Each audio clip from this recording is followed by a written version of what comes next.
Hello, everyone, and welcome back to the Always Moving Podcast. Today, I am with Spencer Love. How are you doing, sir? Man, I'm good, other than, of course, the roads and the weather, but I'm sure a fellow Canadian can certainly attest to the fact that, like, December 23rd usually ain't the most positive as far as the outdoors goes, but good otherwise, man. Things are great. I love the Christmas season, so I'm right in my wheelhouse right now, moved into a new place. Like, things are good. No complaints on my end, man, and thank you for having me on. No, I appreciate it. You sent me a picture earlier of your drive. It looks very similar to where I'm at today. So, yeah, very similar. Yeah. But on a positive note, let's get this. We'll lift your spirits up because it's a hectic time of season. I'm gonna bestow an award upon you. You've instantly become the best love sibling to appear on my show. This is the clip I will be sending out to advertise my appearance on this. Sorry, Parker. Although I will say that, like, if I'm the best of the four of us, or the two I think that have been on the podcast at this point, I got stiff competition. They're pretty cool individuals, my brothers are. So I'll take the victory, but I won't. I certainly won't begrudge my opponents, I suppose. Well, maybe you will when we get to rapid fire at the end, but we'll wait until we get there. So. For everyone listening, you want to give yourself a little intro? Maybe tell me some of the projects you've been doing. I see all this stuff on your socials. It looks pretty fun. Yeah, so I am the founder and owner of Love Wrestling. We launched in January of this year, I suppose, January 2021. Prior to that, like, I'd always done a little bit of spot work in wrestling. I wrote some articles for a few bigger sites. Primarily, I wrote for the WCSN, and quite literally, man, it just started to grow from doing like a once a month WWE preview, which I started doing in 2017, to, like I said, where I'm at now and sort of running my own media conglomerate. I don't have a better way to put it. Like, we do audio, we do video, we've got our full website, we've got written articles, we break news, we do live, all of that sort of stuff. So Love Wrestling, the way I would describe it, is a multifaceted media empire to completely oversell, as we should be doing in professional wrestling. Well, that's the whole point of professional wrestling. So, right, pomp and circumstance. Yeah. Dude, that's exciting. I went through the website yesterday. It's just, I love it, man. You see, there's this passion to it. It's man, I got to give you props. It's probably what was it like setting it up or going into it? Or what did you want to what do you envision for the future? And how did you start and stuff like that?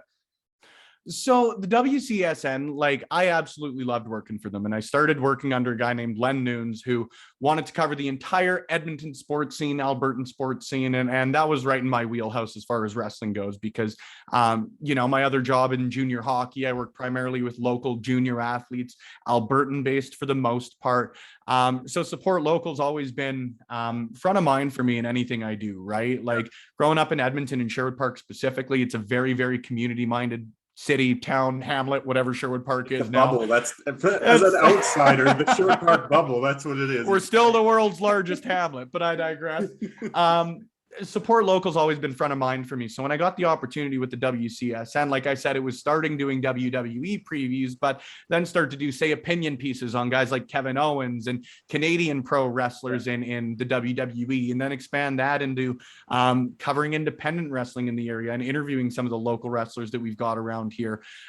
Again, the parallel I've made to junior hockey, I think it holds true for professional wrestling, is people really don't know just how good pro wrestling here is. Yeah. You look at some of the guys that have come out of here in the past 20 years, even, Stampede Wrestling obviously gets a lot of shine, and rightfully so, but you look at TJ Wilson, you look at Davey Boy Smith Jr., you look at Natalia, you look at a guy like Michael Richard Blaze or Heavy Metal or Mo Jabari or Chris Parrish, people wrestling right now locally. There's just such a wealth of talent. So doing that with the WCSN, I love doing, but I was limiting in a way, trying to keep it to only Canadian pro wrestling, because the way I described it is there's a buffet of professional wrestling out there. And if I want to cover stuff from New Japan, or if I want to be covering stuff from AAA down in Mexico, I would love to. But under my previous role, I really wasn't able to, fit the brand, whatever it may be. So the WCSN, it was starting to lose a little bit of momentum after, admittedly, I started to take on other projects and all of that on my end. So we shut down in January or June, excuse me, of 2020, I believe it was. And immediately, to be honest with you, I started planning out Love Wrestling. My thought with it was really approach pro wrestling from a place of positivity, to throw a lot of P's in one sentence. With any fandom, whether it's wrestling, comic books, anything like that, things tend to skew negative a lot of the time, and not for lack of good effort, not for lack of good people in those industries. But you just find people are much more likely to go on Twitter and highlight what they don't like, or complain about, oh, I hated this storyline, rather than, again, really promoting the things that they love. So that was really the approach with Love Wrestling. We started again in January 1st, 2021. I launched the website quite literally at midnight. With, I think, 7 people, 8 people were understaffed then, and now we're sitting at 25 people working for it. Again, all really pulling the rope the same way. It's just been such a cool experience, again, to go from even Love Wrestling specifically, a website with a YouTube channel, to, again, now we're doing live streams on Twitch, and we're putting out, I think, 8 different podcasts a week fairly consistently. Again, there's really no other way to put it than a conglomerate of cool stuff for me to get to do. That's amazing, man. I love hearing that, because it was something that I've been looking into, kind of expanding and doing something like that. So when the other people working with you, did you work together on previous sites, or how did you all come together? A few of them, like Chris Parrish that I mentioned earlier, not only is he like a PWI ranked pro wrestler, but he's also just a guy I love shooting the shit with. He's an incredible guy. And, we often have very differing opinions on pro wrestling, but again, in the promoting the positivity, you can always disagree on stuff, as long as you're willing to hear the other person out and treat it as a conversation, not a debate that you've got to win. You know what I mean? Opinion, but whatever. Well, whatever. I'm done. Closes the camera. So Chris Parrish and I have worked together with the WCSN. We'd worked together previously. Kyle Shaw, the Canadian Goose, same story on that end of things. There were a lot of people that I'd interacted with before on Twitter. Again, when you've got not much else to do through the first few months of a pandemic, other than work on pro wrestling and build connections, there were a lot of people that I'd wanted to work with and wanted to do stuff with before, that I'd interacted with and never had the opportunity. Zach Ralph and Josh Robinson were the first 2 people I quite literally approached for the site, and never had officially worked with them in any capacity. And it's been nothing but a blast. And then again, you look at some of the recent people we've brought on, Alex and Astrid, and it's one of those things where if I start naming people, I have to name everybody. You're gonna forget somebody.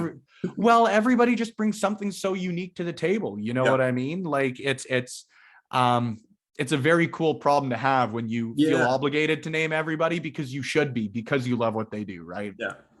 So like a peek behind the curtain of the site and the business and everything. So how do you kind of operate per week? Do you have monthly meetings? Do you do a weekly meeting? Do you guys all have like a Slack channel where it's like, so we quite literally operate right through Slack. We've got a bunch of different channels for, sponsor relations, upcoming content, live streams, all of that sort of stuff.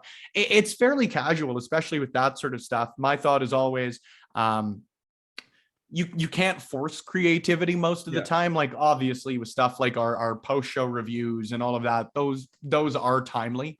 But I'm not going to say, okay, we need 8 opinion pieces a week and make sure you've got this going, or whatever it might be. I need to buy my desk by Friday, Yeah, exactly. So we do have a few set scheduled shows.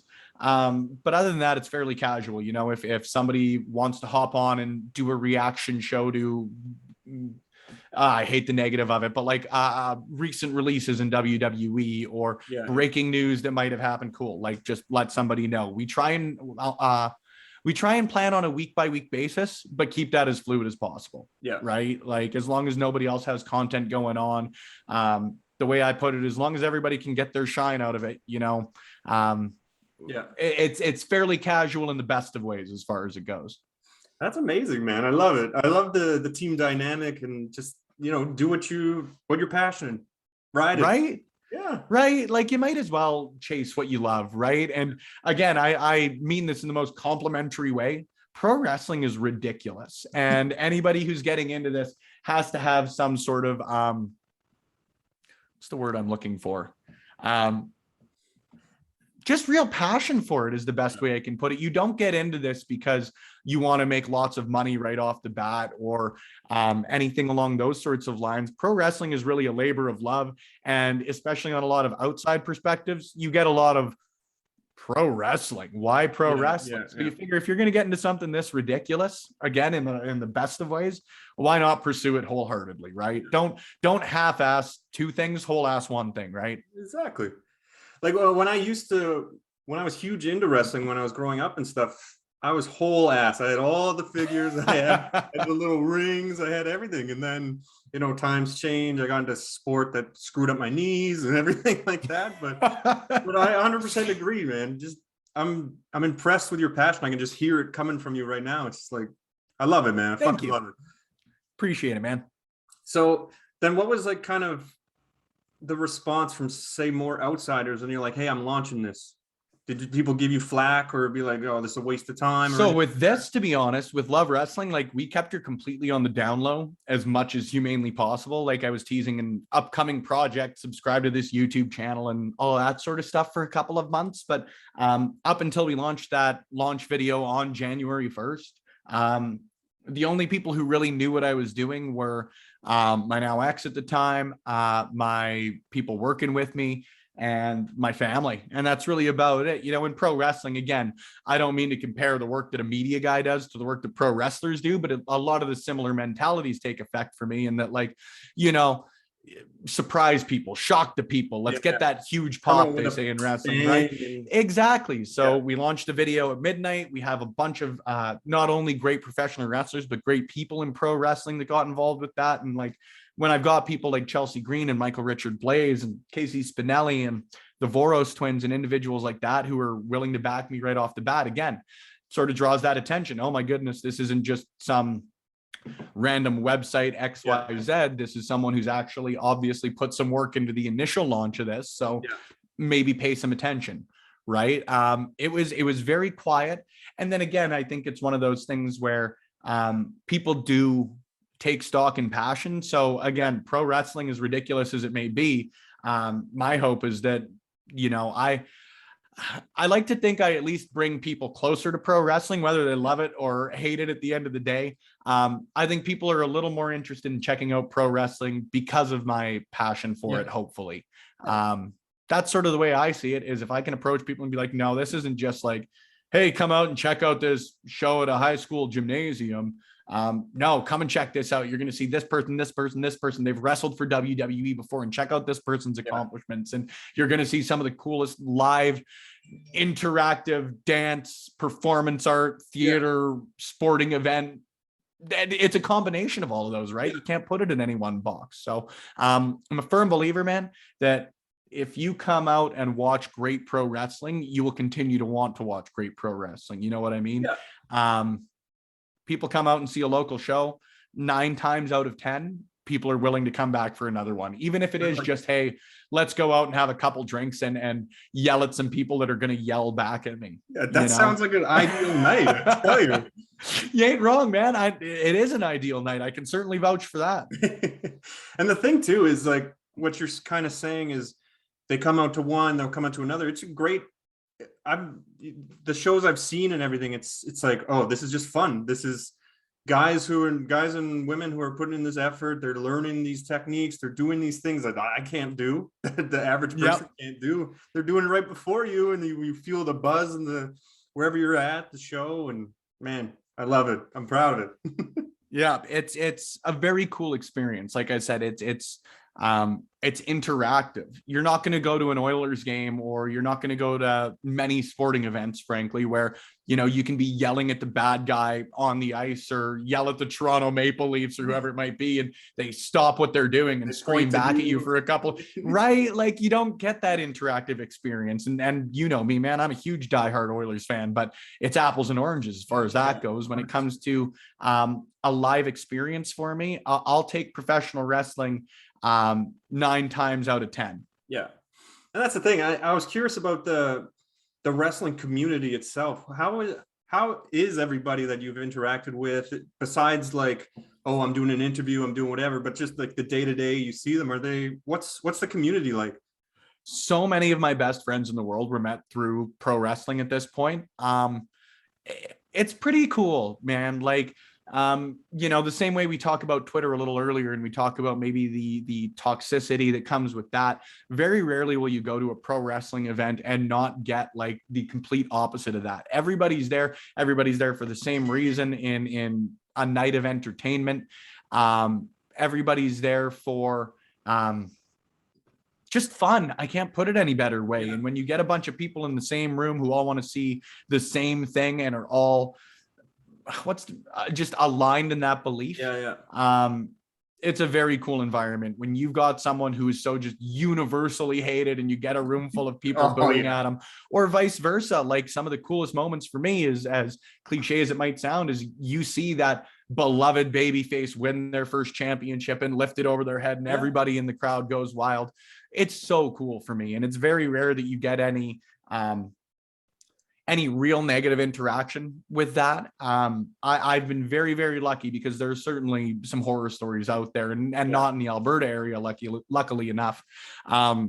Anybody I've had the opportunity to meet through pro wrestling, just good people, just really, really great people in my experience. Yeah, and I think that comes with kind of the interactive portion of it. I think as an outsider kind of looking in, as someone who used to play sport, when you interact with the crowd, I think you have this charisma, there's like a gentleness deep down where it's like, I care about making this person's night or something like that. I think I see that more when I've met kind of smaller sports or events where you interact with the people, instead of, like, as you said, an Oilers game and stuff, and they just want to get the hell out of there, and they don't care. So yeah, you find, at least I find, like, when you get down to a more niche environment, again, I'll use the junior hockey comparison. It's one that I have some insight into. You find that you've got a bit more of a hardcore community. Yeah. Whereas with the Oilers, any major sporting team, really, it's very rare that you're going to sit next to the same person every single game, unless you're a season ticket holder. Whereas you come out to a junior hockey game or an independent wrestling event, 9 times out of 10, mostly 10 times out of 10, you're going to run into the same people. You're going to, hey man, great to see you again. How'd you like the last show? Have you been keeping up online? All of that sort of stuff. It's you do get that sense of community, I feel, a lot more. Yeah, man, I love that. When I used to play overseas with handball and stuff, I played with these smaller clubs, but it was, you're that city's team. And I remember I had to call the electric company or something, and then they just knew who I was because my French sucked. And they're like, hey, like, you played a great game this weekend. And there's that connection, that tightness to it. And it sounds similar to what the wrestling community is. And beautiful. Couldn't agree more with you. I couldn't agree more, man. I really couldn't. So we're going to move forward. We're keep talking about Love Wrestling a bit. So you recently reached 1,000 subs on YouTube. Hell yeah, there it is. What's kind of been the growth model, or how have you reached the success relatively quickly? It's been a year or so. What kind of been? It's just like producing content consistently, or how do you think? I think it's consistency, but I also think, like, one of the most valuable lessons I took from school is content is king, right? It's not the quantity, of content you're putting out. It has to be quality. If you put out 1,000 videos a day and 1,000 videos a day all suck, you're not going to grow. And I'm very confident that whether it's my interviews, whether it's Quizplex, whether it's Between Two Beards, airing on every Thursday at 6 p.m. Mountain Time, whether you're tuning into anything like that, I think that we do a very good job content wise. We do a really good job, I think, doing right by our fans. Every live stream we do, we try and be as interactive as possible. Every comment out there is thrown up there within reason. We chat with everyone. I think we do a good job on that. And I do think we just do a good job on the content itself. You have to have confidence in yourself with that sort of stuff, especially in something that has some creativity to it, right? You're always taking a risk when you jump into something creative. Again, it goes back to the passion piece earlier, where if you get in there and you're in something creative and you can evidently tell that a host doesn't want to be there, or an interviewer hasn't done their prep, or when you get into that sort of level, or it's hi, welcome to this show, my name is John Jacob Jingleheimer Schmidt. This is my thought on tonight. Yeah, I'm his done name's with my him. name too. No, but when you get sort of just that lack of quality, I can't put it any better way. People aren't going to subscribe. People aren't going to follow unpassionate people, uninformed, as rude as that sounds. But when it's as easy as, like you say, going through a website or listening to a couple of interviews prior to chatting with someone, like, I'm very cognizant that any professional wrestler taking the time to appear on my podcast is doing me the favor. You know what I mean? It ain't like Spencer Love interviews yet is the go-to source for professional wrestling interviews. I think that they're high quality, but I'm not quite there yet. So if pro wrestlers choosing to appear on my show, or a broadcaster, or personality, or even, I've interviewed a couple of musicians that have done pro wrestling theme songs and stuff like that, can't take the time to prepare for that. Again, people aren't going to pay attention, because why would people pay attention to something people aren't putting care into? Yeah, if you're just chucking something out there, I've seen it just on, you get into a YouTube hole and it's just like, oh, I like this channel because they clearly put in the work to research the great beer flood of the 1800s in London. Right. I was on my fucking edge of my seat listening to that episode. Right. And again, it's certainly time consuming, but I'm a firm believer that if you want to learn how to do something, and you want to learn how to do something like content creation or interviewing specifically or producing live streams or whatever it may be, time consuming, yes. Tedious, yes. Hard, mechanically, yes, but mentally and finding that drive to do so, that's the easy part, I think. Yeah. I agree. I mean, like, even on my show, it's when someone agrees to come on, I specifically pick the people to be a guest, or I want to hear their story. Like you, I love what you're doing, because I love pro wrestling. I haven't really paid attention in recent years, but I still throw back some vintage YouTube. We have this. Oh yeah.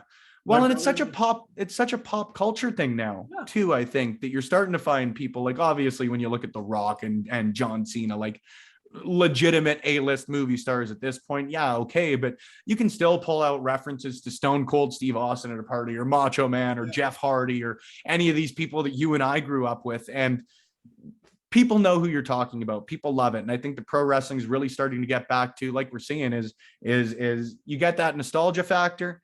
You want to check out what it's doing now. And I think pro wrestling right now is honestly just at an all-time high. I've never enjoyed pro wrestling more than I do right now, despite there certainly being some clunkers.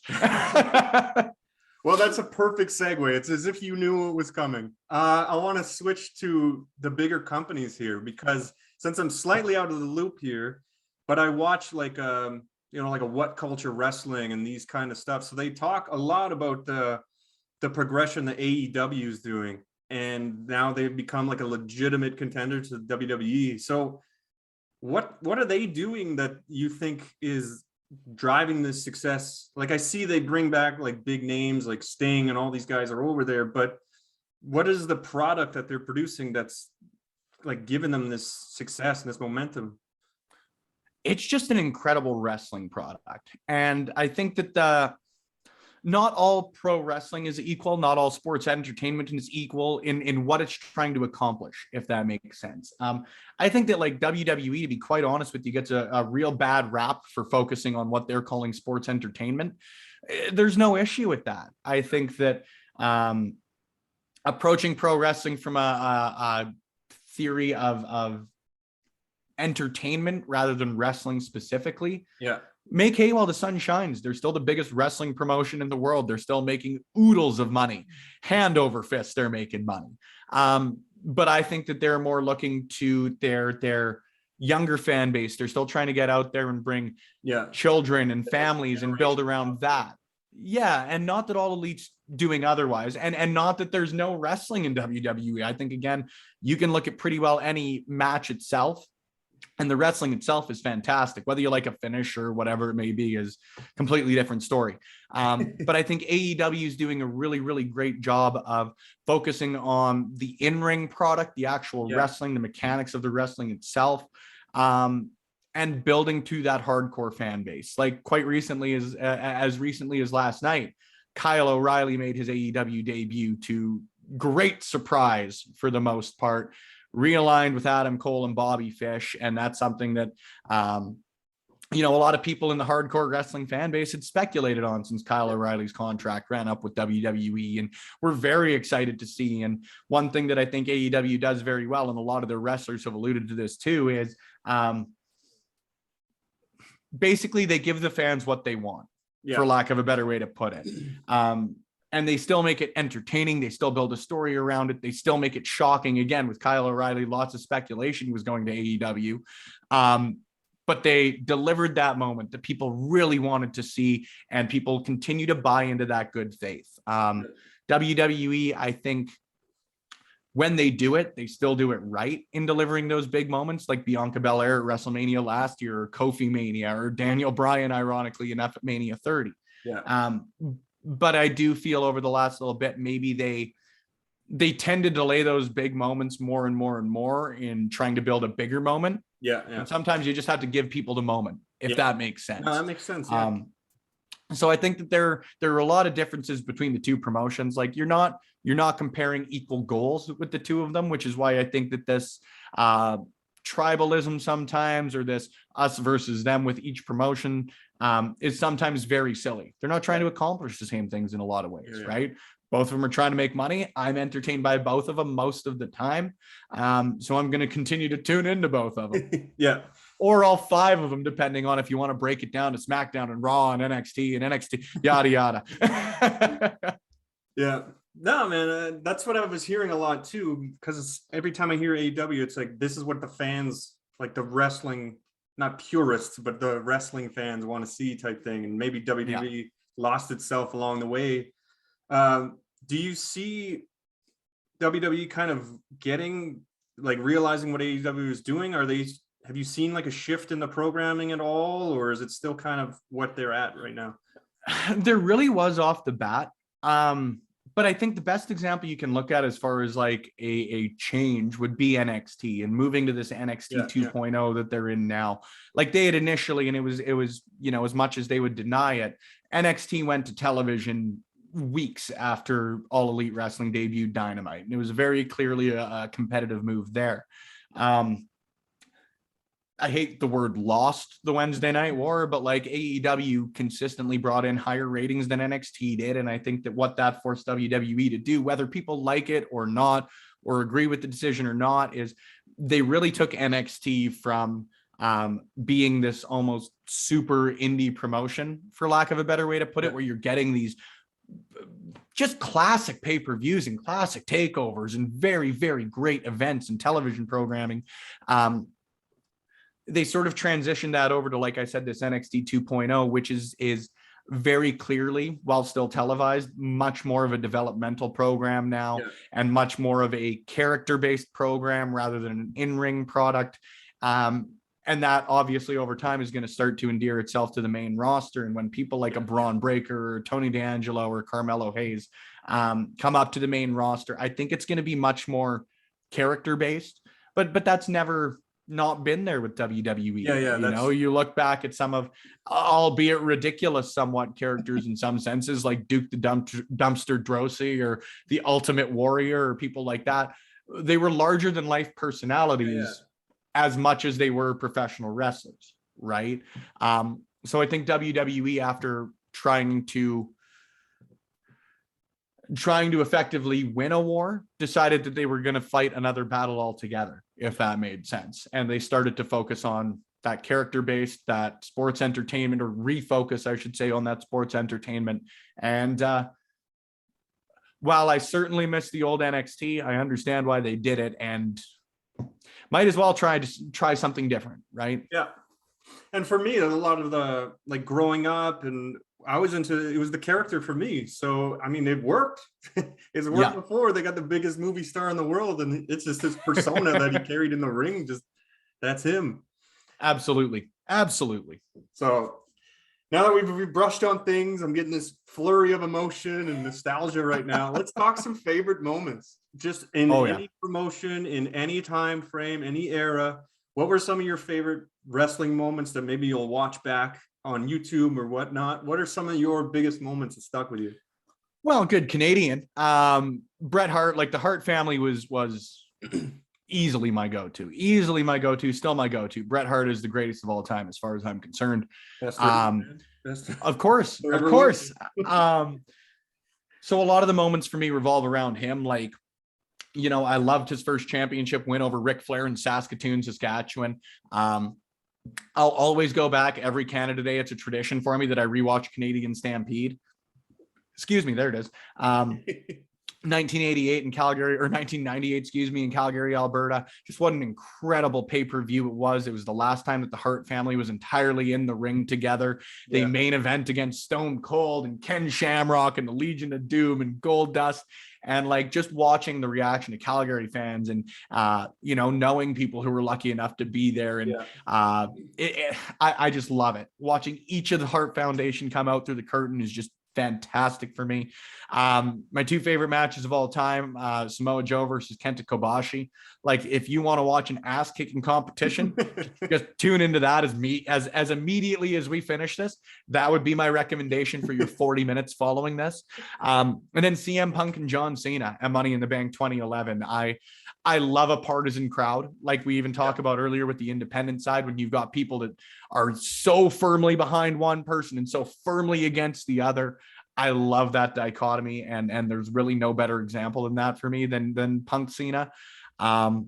I mentioned a couple earlier, even like Daniel Bryan at Mania 30, Kofi Mania at Mania 35. You're going to tear up for those every single time. I was lucky enough to be at SummerSlam 2019 and seeing The Fiend debut and see him make his first real entrance was, it was insane to me. I quite literally that whole trip for me, I was lucky enough to meet some great people and attend a lot of really great independent shows as well as WWE shows. And, oddly enough for me, that was one of those moments where you sort of sit and you think, I want to do something like this for the rest of my life, whether it's a full-time job, doing what I'm doing right now, and just getting to do some really cool stuff because of it. Whatever. I just want to be involved with it, Yeah, that's that sliding door aha moment. You sit back in your chair like, this is it. Perfectly put. Yeah, for me, I still watch this. I send this to my brother all the time. So I'm gonna prelude it a little. So when you guys were growing up, you finished Raw or something, and did it always end in a wrestling match? So admittedly, man, we didn't watch a ton of wrestling growing up. Like the only times I really remember watching like WWE or anything like that, like the first wrestling moment I remember was the Big Show and Brock Lesnar bust in the ring on SmackDown. But even then, it's not like I watched it live. I quite literally remember sitting in the spare room at my Nana and Pa's place watching the highlights over lunch. So that would be about the most we really watched. The first real experience I had with wrestling was I went to a show when I was 18 at the Century Casino. It was a PWA anniversary event. And like, again, getting to go and see something like that live is such a different experience. And for that to be the first experience and get to see a lot of people that not only were great then, but have now gone on and are recognizable names in pro wrestling internationally is pretty cool. You never know who you're going to see at an independent event, or you never know who the next big star is going to be. 100%. So either way, like the first real, like I only really started watching consistently about 2015. Like the first pay-per-view I sat down and watched front to back was Night of Champions, I think 2015, right around there. Because that was Sting versus Seth Rollins. And then the next month was Brock Lesnar versus Rollins. So I can't remember what the exact order was, but somewhere late 2015. Okay. So like my brother and I, we were Raw. We were a Raw family. Okay? Yeah.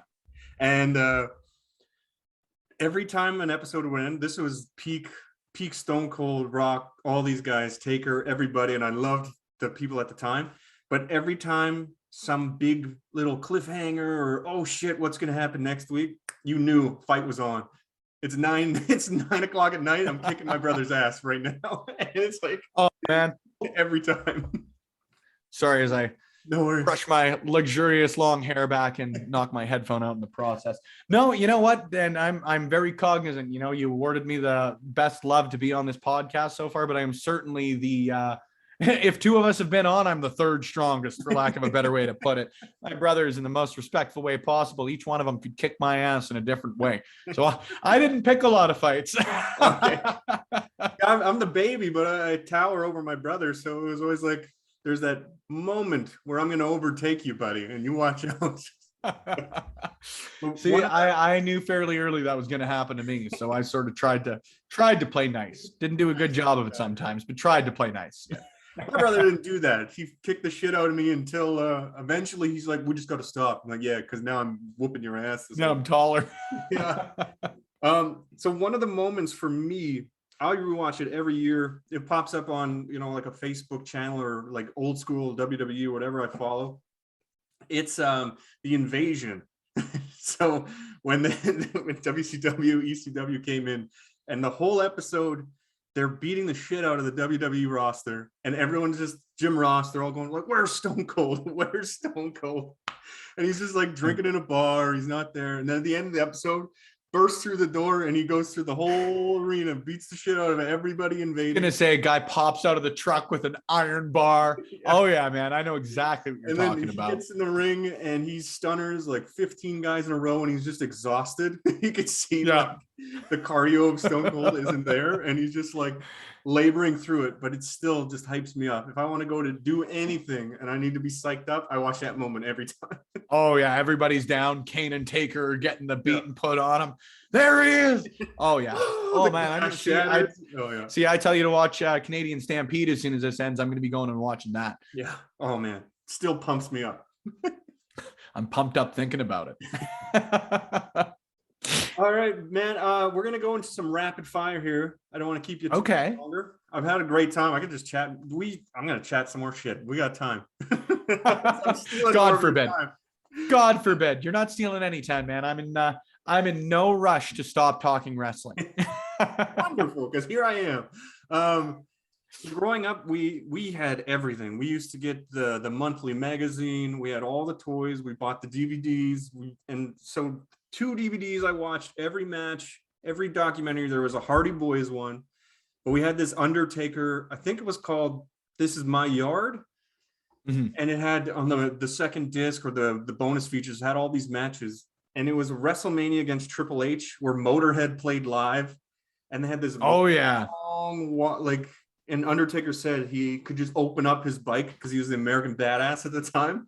And he just pins this thing down, and that match went for like 40 minutes. They're fighting in the crowd, and shit, man, that's another one of my favorite matches. Just the whole build up, Motorhead's playing, the crowd's going wild. Taker opens the bike up. Oh shit, that was the time. Nothing quite like it, man. There's nothing quite like it. And like, if you want to check more out on that end of things, the whole series, because that would have been the first time that Triple H and Taker wrestled at Mania. Check out their match at Mania 28, because that'll just for you too. Oh man. Okay, so we're gonna get into rapid fire. I don't want to, as I said, we got stuff to do probably. I've got to eventually start Christmas shopping. Figure it out, right? You got 60 hours. Here's a piece of paper indicating what you'll be getting from Amazon. Look for it in the mail. Exactly. Rapid fire. And these will apply to all promotions and whatnot. Who's your most underrated wrestler of all time? Sami Zayn. Okay. Easy Sami Zayn. And that guy could be, not that people don't know he's a great wrestler, but that guy, in my opinion, is like, he's one of the best actual wrestlers ever. Him or the Dynamite Kid. Dynamite's still underrated. Nice. Best theme song.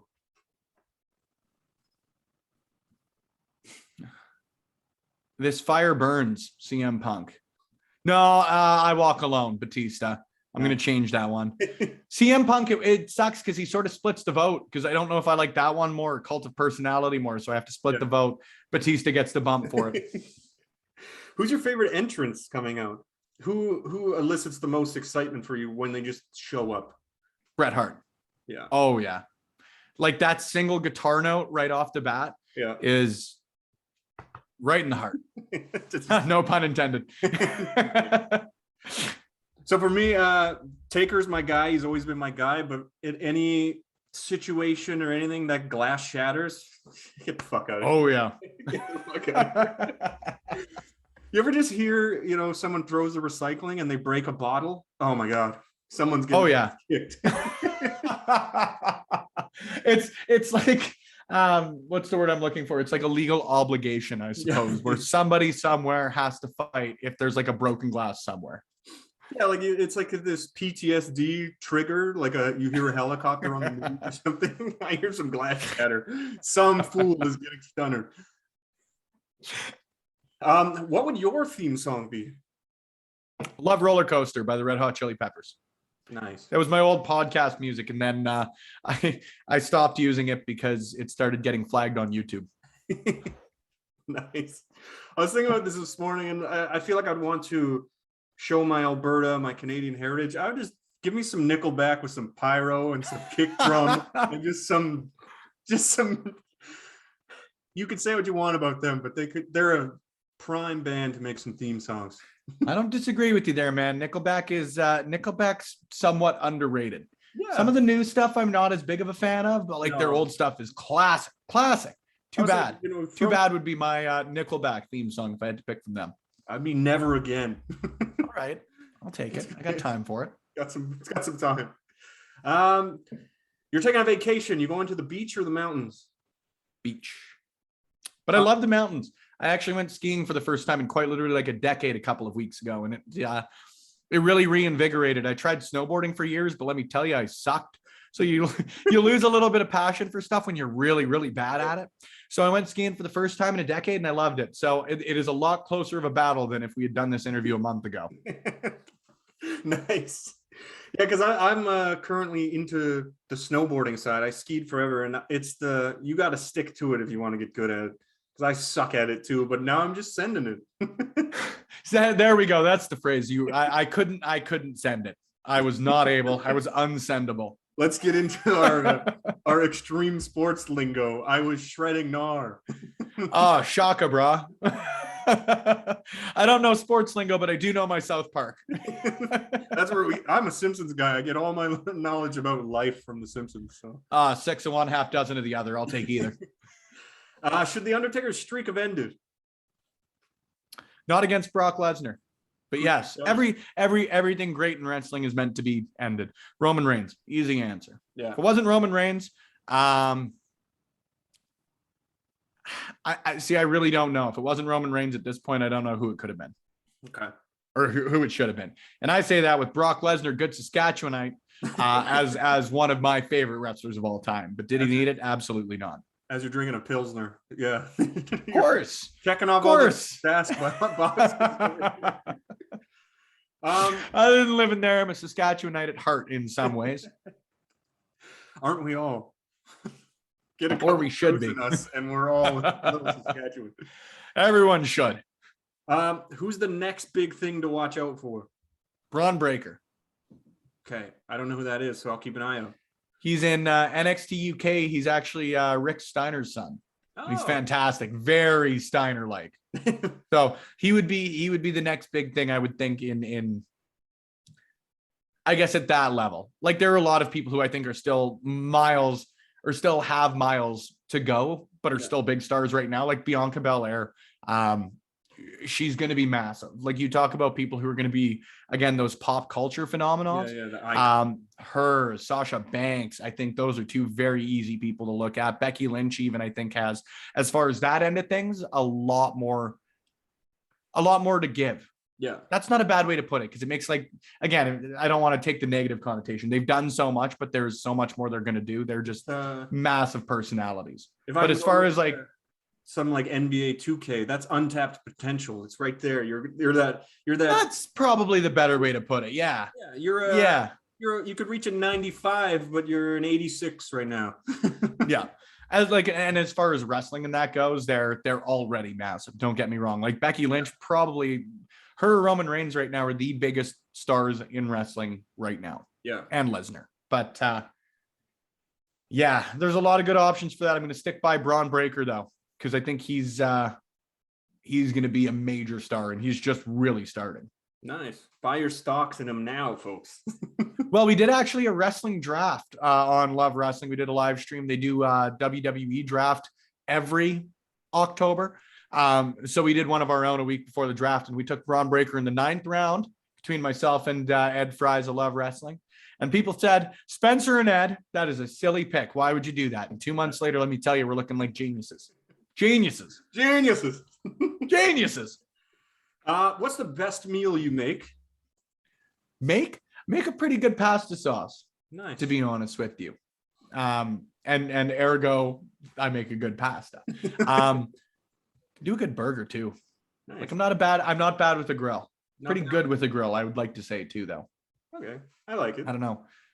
I'm okay. Chicken tenders.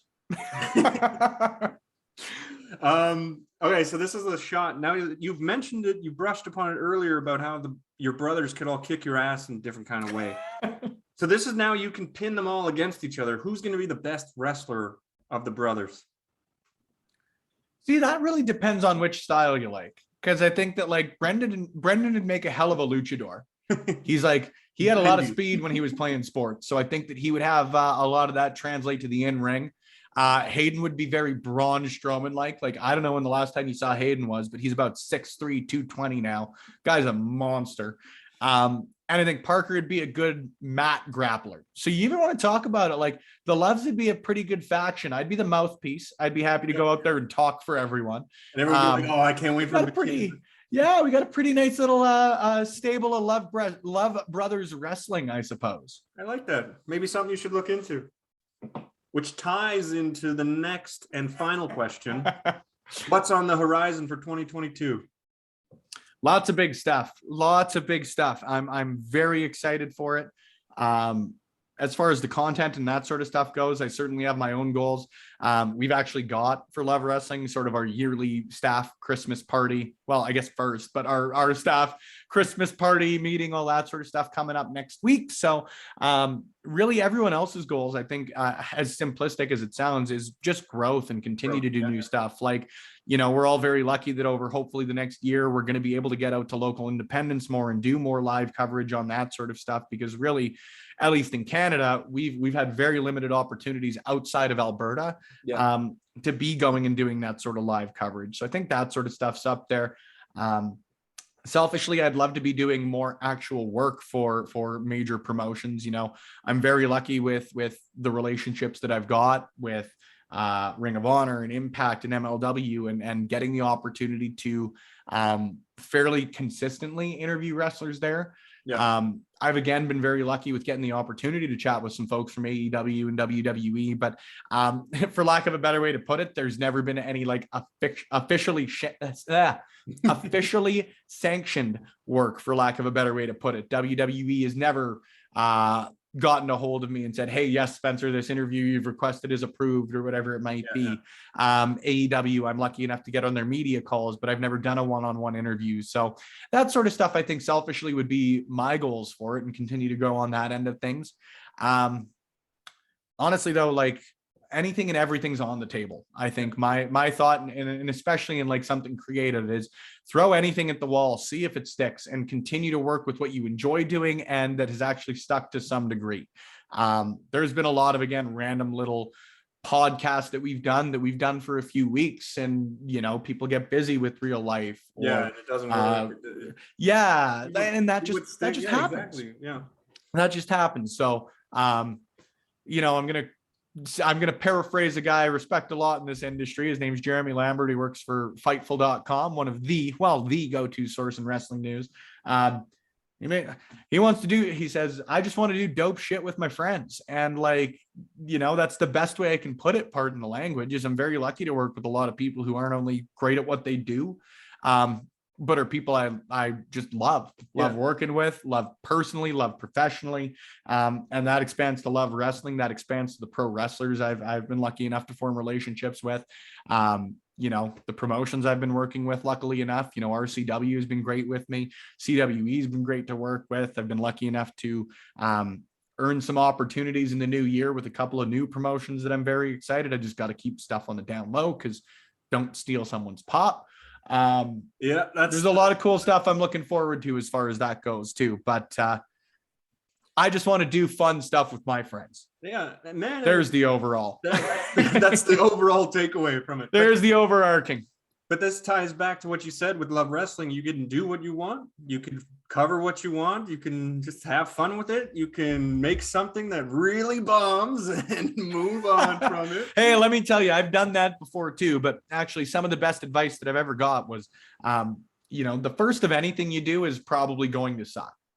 Like, I listen back to my first interview now, and love to you, Michael Richard Blaze. It wasn't your fault. My first interview sucked because I didn't know what I was doing. And I thought I'd done research, but maybe that research could have been applied another way. And, I recorded it rather than having, my camera here and a professional mic set up and that sort of stuff. I recorded the interview on like an iPhone call recorder app. Yeah. So the quality sucked. And you just got a tape recorder from the radio. Yeah, pretty well, man. And like again, hey, and again, that is by no means an indictment of Michael Richard Blaze, because he worked with a guy who had no business interviewing people at that point. And just shout out to Michael Richard Blaze. That guy's the man. And if you are involved in Albertan wrestling, you have him to thank over the last 10 years. Everything is going to suck the first time you try and do it. So you might as well get it over with and improve off of that and try and build from there, right? I've had interviews bomb, and I've had times where I've done an interview and I've left it and said, by God, Spencer, you should have done this, this, and this better, and come off of live streams and, X, Y, and Z happened where my internet craps out or whatever. But they're learning lessons. And as long as you're honest with those, as long as you're upfront about them, as long as you can have a laugh at your own expense, if you can't laugh at yourself, you can't laugh at anyone else, by Don. There's nothing funnier to laugh at than myself. Oh man, the amount of dumb stuff that I do and the amount of mistakes that I make and the amount of stuff like that happens to me, I have to laugh at myself, because otherwise I'd be miserable. I guess there's my long-winded ramble, but there are a lot of goals for next year. There are some that I'm lucky enough to have tentatively started to accomplish. There's stuff I'm excited to announce. I'm probably going to bomb at some stuff, but why not? You're going to suck at it anyways off the bat. Try and get better. That's all you can ask. 100%. I mean, I've got an interview. There's the summary. I've got an interview coming up, which little bit nervous for, because it's going to be my first full interview in French, and I think I'm going to fuck it up. But it's going to be, I've done an episode in French. I got positive reviews, and I'm interviewing my friend who's an Olympic silver medalist, and we're doing it in French. And I might alienate a big section of my audience, but goddamn, I might be getting a whole new one. Exactly. Well, and diamonds are formed under pressure, to just take a cliche. Like, that's how you get better at stuff. And I would have never gotten better at ring announcing, for example, by sitting in my room and pretending to ring announce people to the ring. It happened by actually getting in the ring and doing it. Fuel the people near you, the lights. Exactly. Right. You got to sort of jump in with both feet, because when you learn to swim, it's pretty fun. Yeah, well, exactly. There's a pool here. I might go swimming today. Well, let me tell you, of anything, like I'll probably be heading to West Ed later today, and I'm certainly okay hopping on the Mindbender right now. But amidst everything that's gone on over the last 2 years, swimming pools have certainly lost a little of their appeal to me. Yeah, I agree with that. But, we'll see. That's why there's beaches near where I live. So, anyway. Absolutely, man. And I can't tell you again, I'm a little jealous, to say the least. Yeah, I'm still wearing shorts, but anywho, before we leave, what do you want to shout out? What do you want to promote? Throw it my way. Send me some stuff after too, and I'll post it on. Happy to do that. I can always send you stuff after.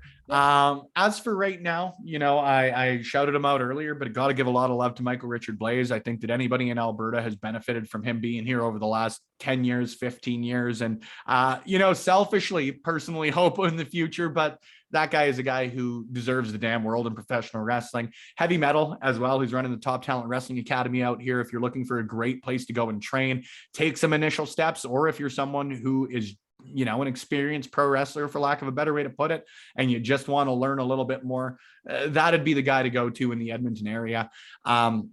any independent promotion out here, though, I would highly suggest get out there and support independent professional wrestling, whether it's here, whether it's in Florida, whether it's someone watching in Oregon, Timbuktu, Atlanta, wherever it may be. Go and support your local independent professional wrestling. I said it a couple of times through this, but you never know who's going to show up. You never know who the next star is going to be, but I can guarantee that you're going to have a blast regardless. So get out there and do that, and then love wrestling. Of course, let's put myself over here. If you love professional wrestling, you want to take a positive approach to it, I think we do a pretty damn good job of that. So if you want to follow us wherever audio is played, videos are viewed, head to Love Wrestling CA. We're on all major social media, all major podcast providers, YouTube, Twitch. Got lots of great pre-recorded, great live streams, all of that sort of stuff. Quite literally, if there's stuff to do on it, chances are we are there. If you want it all in one fell swoop, just put a dot in between Love Wrestling and CA. That'll take you to the website. We've got everything there. We've got a lot of great written content, news, all of that sort of stuff as well. And personally, a lot of great people behind the scenes on that. And I'll even exclude myself from that. Somebody else can say it for me, but like anything that anybody is doing on that site, I support wholeheartedly. I am so passionate about what we do, not just what I do, but what we do. And I am so damn excited for you guys to see what we've got in the near future and in the hopefully long-term future. Hopefully I don't have too many of those bombs we were talking about earlier. But the support means a lot, whether it's hopping on and giving us a follow, a subscription, liking our stuff, giving a thumbs up on a YouTube video. You know, the best way to support any of the freelancers that we got on the site is to throw us a subscription on Twitch. Any little bit helps on any of those ends of things. So Love Wrestling is the one thing that I would personally ask that you support, at least on my behalf. But even if you ain't going to support us, support your local indie, support some of the people I mentioned, because we love supporting great pro wrestling, but we love supporting the people in it even more. Buddy, that was beautiful. Thank you. I try my best. If there's anything that I learned from the marketing degree, it's have a sales pitch. Oh yeah, man. You just watch some Shark Tank and throw it out there. Not even that. Oh, and I feel bad because now I can't even remember their name, but there were two gentlemen on Dragon's Den a couple of weeks ago from Sherwood Park. And before you watch Canadian Stampede, before I watch Stone Cold, look up the two individuals from Sherwood Park on Dragon's Den over the last couple of weeks. Damn, I feel like an idiot when I can't remember stuff like that. Tip of the tongue. What can you do? Spencer, my man, I appreciate you coming on. It's been a blast. I love it. Thank you, man. I appreciate the time. Thank you for having me on. Thank you for having my brother on too. I'll thank you for him because why not? If I'm going to be the best love, we'll support for all the loves. 100%. And to everyone listening, this has been the Always Moving Podcast with Spencer Love of Love Wrestling. And as we say around here, let's keep this thing moving.